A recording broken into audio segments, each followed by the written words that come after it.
Dear students, Tripura board থেকে publish করা মাধ্যমিকের মডেল কোশ্চেন পেপার সায়েন্সের ফিজিক্স পার্টটি এই ভিডিওটিতে সমাধান করা হয়েছে। ভিডিওটা লাস্ট অবধি দেখো। তাহলে তোমরা দেখতে পাচ্ছ 2023-24 শিক্ষাবর্ষের ক্লাস 10 ফিজিক্স কেমিস্ট্রি। আমি এখানে ফিজিক্স অংশটা আলোচনা করছি, তোমরা দেখো। টোটাল মার্কস দেখো, ফিজিক্স 25 টোটাল মার্কস। তাহলে কোশ্চেন নাম্বার 1, বিবর্ধক কাঁচ বা ম্যাগনিফাইং গ্লাস হিসাবে কি ব্যবহার করা হয়? তাহলে অপশন লিখলো, অবতল লেন্স নাকি উত্তল দর্পণ, না উত্তল লেন্স নাকি আয়তাকার কাঁচ ফলক। তাহলে অপশন নম্বর আমাদের সি নাম্বারটা রাইট আনসার হবে উত্তল লেন্স। ওকে, বিবর্তন কাঁচ হিসেবে উত্তল লেন্স ব্যবহার করা হয়। তাহলে কোশ্চেন নাম্বার 2 কি লিখলে, প্রিজমে সাদা আলোর বিচ্ছুরণে কোন রংটি সবচেয়ে বেশি জ্যোতি ঘটে? তো প্রিজমের মধ্যে যে রংটা লাল নাকি তোমাদের হলুদ হবে, না কমলা হবে, না বেগুনি হবে? তো আমরা জানি প্রিজমের মধ্যে কোনটা হবে, প্রিজমে, এখানে প্রিজম লিখছে। যদি সাদা আলোর আমরা লাল রংটা সবচেয়ে বেশি বিচ্যুতি ঘটে, কিন্তু প্রিজমের মধ্যে বেগুনি হবে। ওকে, যখন এখানে প্রিজম বলবে তোমরা বেগুনি রংটা লিখবে, বেশি জ্যোতি ঘটে। এবার নেক্সট কোশ্চেন দেখো। এবার 3 নম্বর কোশ্চেন কি লিখলো এখানে, তড়িৎ চৌম্বকীয় আবেশের ঘটনাটি হলো 1 নম্বর কোনো বস্তুকে আহিত করার পদ্ধতি, নাকি কুণ্ডলী ও চৌম্বকের আপেক্ষিক গতির কারণে কুণ্ডলীতে আবিষ্ট তড়িৎ প্রবাহ সৃষ্টির পদ্ধতি। 3 নম্বর অপশনে কুণ্ডলীতে তড়িৎ প্রবাহের কারণে চৌম্বক ক্ষেত্র সৃষ্টি করার পদ্ধতি। 4 নম্বরে ইলেকট্রিক মোটরের কুণ্ডলীর ঘূর্ণন সৃষ্টি করার পদ্ধতি।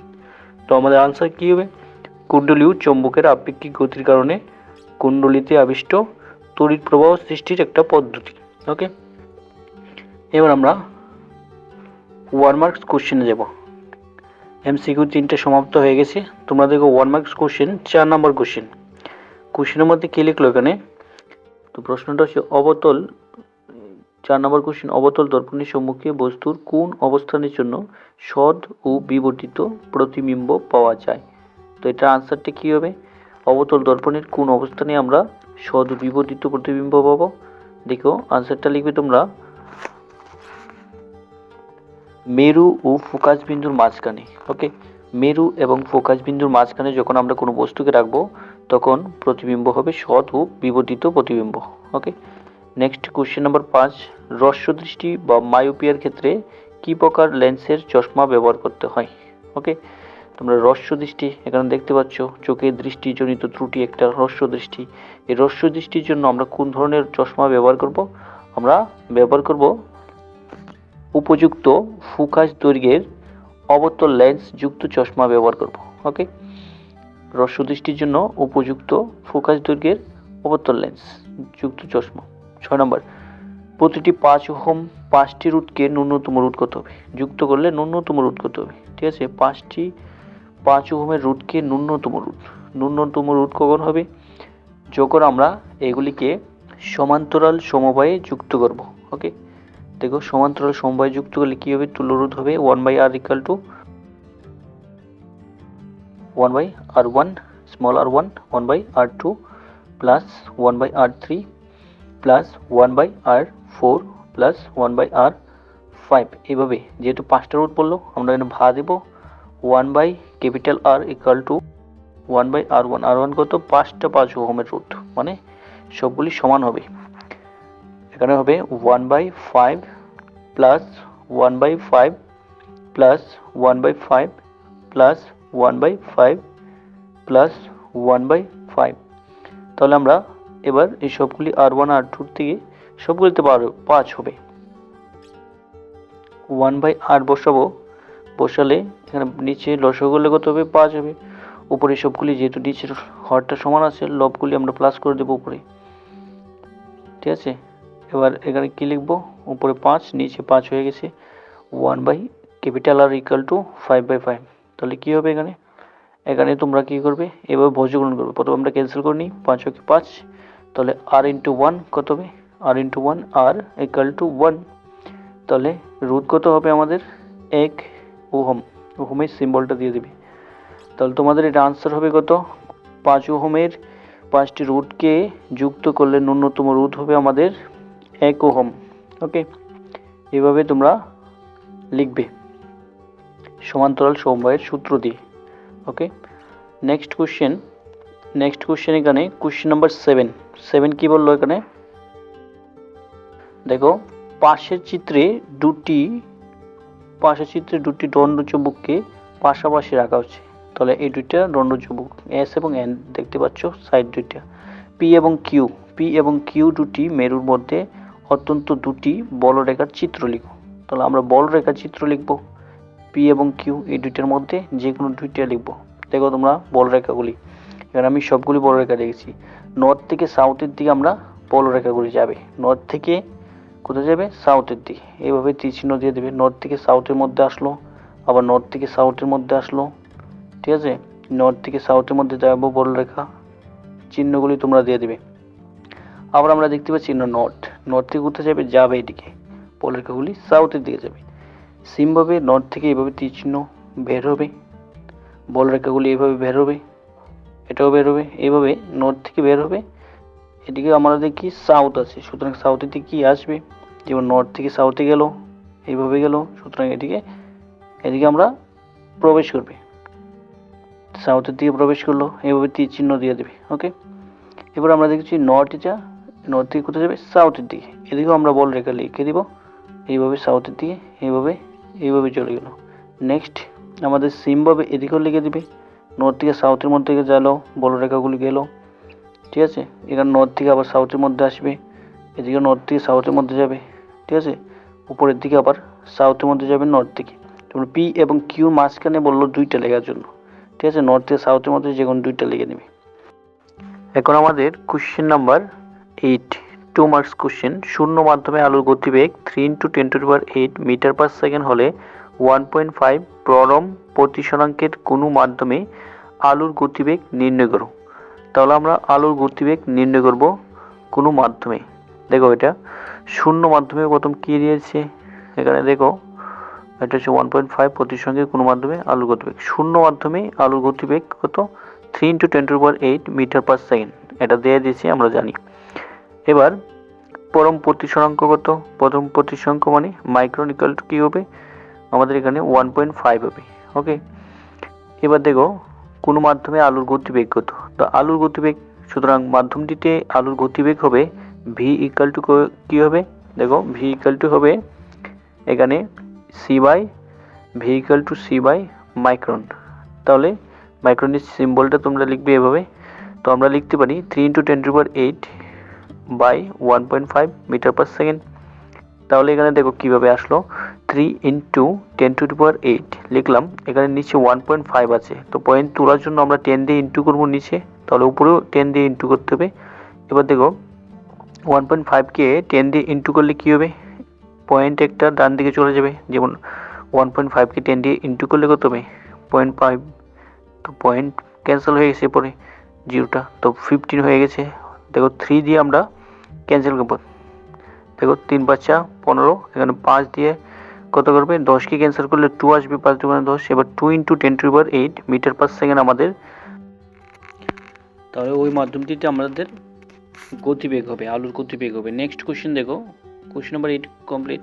9 নাম্বার, আলোর বিচ্ছুরণ কাকে বলে, বিপদ সংকেত বা ট্রাফিক সংকেত হিসেবে লাল আলো কেন ব্যবহার করে। দেখো প্রথমে আলোর বিচ্ছুরণ বলতে কি বুঝো, তো আনসারটা দেখো, কোনো ঝুঁকি আলোর প্রতিসরক মাধ্যমের মধ্যে দিয়ে প্রতিসরণের ফলে বিভিন্ন মৌলিক বর্ণে বিশ্লিষ্ট হওয়ার ঘটনাকে আলোর বিচ্ছুরণ বলা হয়। ওকে, তোমরা এটা স্ক্রিনশট দিয়ে নাও, লিখে নেবে, এটা মাধ্যমিকে অনেকবার আসলো। নেক্সট, বিপদ সংকেত বা ট্রাফিক সংকেত হিসেবে আমরা লাল আলো কেন ব্যবহার করি। ওকে, তাহলে এটার আনসারটা দেখো, তোমরা লিখি, আমি এখানে লিখে আনলাম, লাল আলোর তরঙ্গ দৈর্ঘ্য সবচাইতে বেশি। ওকে, সবচেয়ে বেশি, তাই লাল আলো কি করে, লাল রঙের আলো কম বিক্ষিপ্ত হয় এবং সহজে কুয়াশা, বৃষ্টি কিংবা ধোঁয়ার মধ্যে দিয়েও লাল আলো সহজেই দৃশ্যমান হয়, তাই বিপদ সংকেত হিসেবে লাল আলোকে ব্যবহার করা হয়।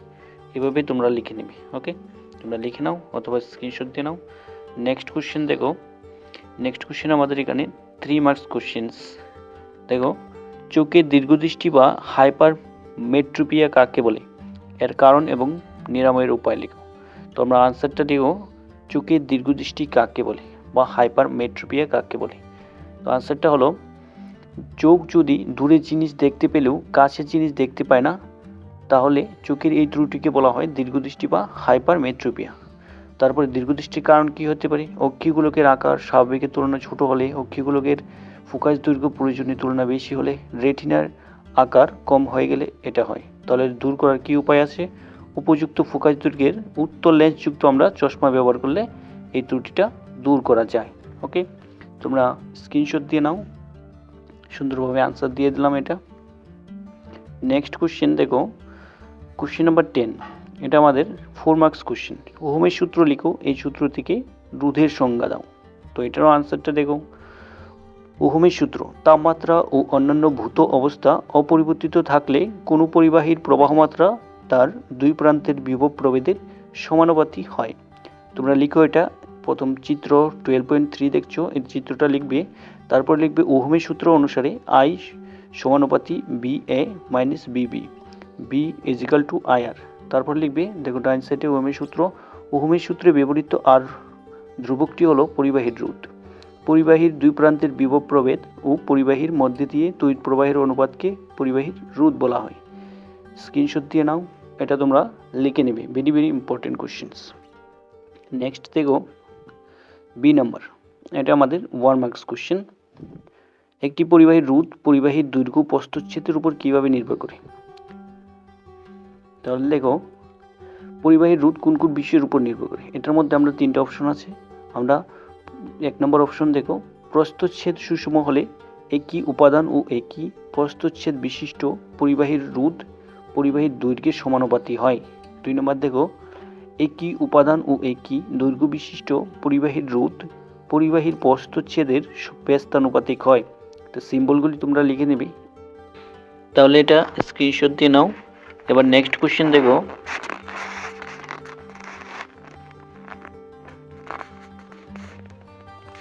Question number A. রোধাঙ্ক কাকে বলে? ইহা কি কি বিষয়ের উপর নির্ভর করে? এবার রোধাঙ্ক কাকে বলে? দেখো এটা, রোধাঙ্ক কাকে বলে? কোনো পদার্থের একক দৈর্ঘ্য এবং একক প্রস্থচ্ছেদ বিশিষ্ট পরিবাহীর রোধকে ওই পদার্থের রোধাঙ্ক বলা হয়। ওকে, এর রোধাঙ্কের মান দেখো, রোধাঙ্কের একক কি? Ohm per metre. রোধাঙ্কের মান ওই তারের উপাদান এবং উষ্ণতার উপর নির্ভর করে। ওকে, নেক্সট কোশ্চেন, কোশ্চেন নাম্বার এখানে বি অথবা বি কোশ্চেন দেখো, দুটি পরিবাহীর রোধ সমান, প্রথমটির প্রবাহমাত্রা দ্বিতীয়টি 3 গুণ, এদের দুই প্রান্তের বিভব প্রভেদের অনুপাত নির্ণয় করো। তাহলে তোমরা দেখতে পাচ্ছ এখানে প্রথম লিখবে, ধরা যাক পরিবাহীটির দুইটি, প্রত্যেকটির রোধ হলো ক্যাপিটাল আর। তাহলে প্রথমটির প্রবাহমাত্রা কি? আই আর হবে, এবং দ্বিতীয়টি প্রবাহমাত্রা কত? আই হবে, কারণ দ্বিতীয়টির থেকে প্রথমটি 3 গুণ হবে। প্রশ্ন অনুসারে প্রশ্ন বলে দিছি। তাহলে লিখো, দুটির ভেগ কত হবে? প্রথমটা B1 এবং দ্বিতীয়টি B2। তাহলে অনুপাত কত হবে? B1/B2 is equal to 3IR/IR, cancel IR cancel, 3:1 হবে। ওকে, আমাদের এবার নেক্সট কোশ্চেন, কোশ্চেন নাম্বার 11। কি লিখছে এখানে? সুষম চৌম্বক ক্ষেত্র কাকে বলে? এর বলরেখার চিত্র অঙ্কন করুন। তাহলে আমরা সুষম চৌম্বক ক্ষেত্র কাকে বলে দেখব। দেখো, যে চৌম্বক ক্ষেত্রের সকল বিন্দুর প্রাবল্য মান ও দিক হিসেবে একই হয় তাকে সুষম চৌম্বক ক্ষেত্র বলা হয়। ঠিক আছে, তোমরা এই সংজ্ঞাটা লিখবে, তারপর বলরেখার চিত্রটা অঙ্কন করবে এইভাবে। ঠিক আছে, নর্থ থেকে সাউথের দিকে তোমার বলরেখাগুলি যাবে। Next question, question number B দেখো 11B। সমপ্রবাহ এবং পরবর্তী প্রবাহের মধ্যে পার্থক্য লিখো। তো পরিবর্তী প্রবাহ মানে অল্টারনেটিং কারেন্ট এবং সমপ্রবাহ মানে ডিসি ডাইরেক্ট কারেন্ট। তো ডিসি এবং এসির মধ্যে কি পার্থক্য লিখবে? দুটি পার্থক্য। তো দেখো দুটি পার্থক্য। তাহলে সমপ্রবাহ ডিসি, তো ডিসির মধ্যে দেখো কি আছে এখানে? এখানে দেখো মান অভিমুখ পরিবর্তিত হয় না। এসির মধ্যে কি হয়? মান ও অভিমুখ পরিবর্তিত হয়। ডিসির মধ্যে কি ইলেকট্রিক সামগ্রীতে এটা ব্যবহার করা হয়, আর এসির মধ্যে বাড়িঘর ও কারখানায় ব্যবহার করা হয়। তাহলে ডিসি বহুদূর পর্যন্ত বিস্তৃত হতে পারে না বা পাঠানো যায় না, কিন্তু এসিতে পাঠানো যায়। এবার নেক্সট 5 মান কোশ্চেন তোমরা দেখতে পাচ্ছ এখানে। এ নাম্বারে কি লিখলো? উত্তর লেন্সকে অভিসারী লেন্স বলা হয় কেন? রশ্মি চিত্রের একটা চিত্র অঙ্কন করতে হবে। তো তোমরা লেখো, এইভাবে লিখবে, উত্তর লেন্সকে অভিসারী লেন্স কেন বলা হয়? দেখো আনসারটা। সমান্তরাল রশ্মিগুচ্ছ প্রতিসরণের পর প্রধান অক্ষের উপর একটি নির্দিষ্ট বিন্দুতে মিলিত হয়, অর্থাৎ উত্তল লেন্সে আলো পড়লে কি হয়, সমান্তরাল রশ্মিগুচ্ছকে অভিসারী রশ্মিগুচ্ছে পরিণত করে, তাই একে কি বলা হয়, অভিসারী লেন্স বলা হয়। তোমরা চিত্রটা এইভাবে লিখে নেবে, স্ক্রিনশট দিয়ে নাও, এটা আনসারটা তোমরা লিখে নেবে এক্সামে আসলে, very important question. Next question দেখো 12 বি নাম্বার কোশ্চেন, লেন্সের ক্ষমতা কি, এর SI একক কি। তো দেখো, লেন্সের উপর আপতিত সমান্তরাল রশ্মিগুচ্ছকে অভিসারী বা অপসারী রশ্মিগুচ্ছ পরিণত করার সামর্থ্যকে লেন্সের ক্ষমতা বলা হয়। এর SI একক কি হবে, ডায়োপ্টার। ওকে, এবার নেক্সট আমাদের অথবা কোশ্চেন, এখানে এ নাম্বার লিখলো, একজন ডাক্তার +2 ও ডি ক্ষমতার একটি ত্রুটিহীন লেন্স প্রেসক্রিপশনের মধ্যে লিখলেন। লেন্সটির ফোকাস দৈর্ঘ্য এবং লেন্সটির প্রকৃতি আমরা নির্ণয় করব। তাহলে দেখো তোমরা এটা লিখবে, দেখো +2.0 ডি ক্ষমতা, এটা লেন্সের ক্ষমতা। তো পাওয়ার কী হবে, আমরা জানি লেন্সের ক্ষমতা বা পাওয়ার = 1/f, এফ মানে ফোকাস দৈর্ঘ্য। তাহলে পাওয়ার কত, 2 লিখলো, = 1/f, তাহলে 2 × f হলে 2f হবে, 2f হলে f এর মান কত হবে, 1/2, = কত, +0.5 মিটার। তাহলে যেহেতু এখানে প্লাস আসলো ক্ষমতা, এখানে ফোকাস দৈর্ঘ্য যেহেতু প্লাস আসলো, সুতরাং এটা কী হবে, এটা আমাদের উত্তল লেন্স হবে। ওকে, যার ফোকাস দৈর্ঘ্য +0.5 মিটার। তো স্ক্রিনশট দিয়ে নাও, লিখে নাও। নেক্সট কোশ্চেন এবং লাস্ট কোশ্চেন আমাদের, কখন একটি উত্তল লেন্স সৎ ও বিবর্তিত প্রতিবিম্ব গঠন করে, তার একটা রশ্মি চিত্র অঙ্কন করার জন্য বলছি। তো এটা লিখে দাও এইভাবে, উত্তল লেন্স f এবং 2f এর মাঝখানে যদি কোনো বস্তু রাখা হয়, তাহলে তার সৎ, অবশিষ্ট এবং বিবর্তিত প্রতিবিম্ব গঠিত হবে। তোমরা চিত্রটা লিখে নাও এইভাবে। PQ হলো আমাদের একটা বস্তু, PQ = একটা বস্তু এবং এর প্রতিবিম্ব গঠিত হবে p q মধ্যে, ঠিক আছে। তাহলে বস্তুটাকে রাখা হবে f অবস্থানে, এভাবে একটা চিত্র তোমরা লিখে নেবে, স্ক্রিনশট দিয়ে নাও এটা।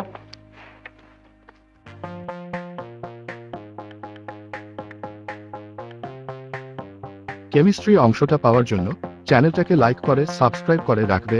Thanks for watching.